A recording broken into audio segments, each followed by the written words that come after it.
جلد 1 صفحہ 176 پر بحوالہ جامع الترمذی منقول ہے،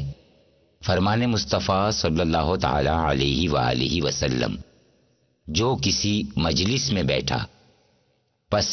اس نے کثیر گفتگو کی تو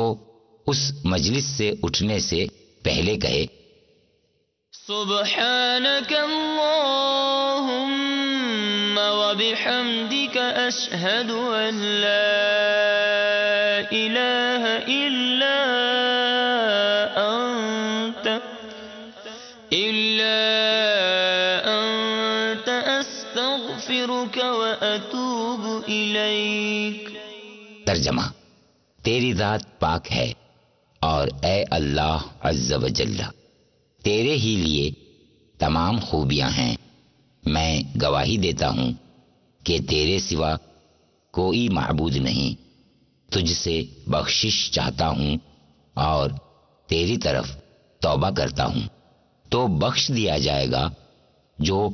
اس مجلس میں ہوا۔ صلوا علی الحبیب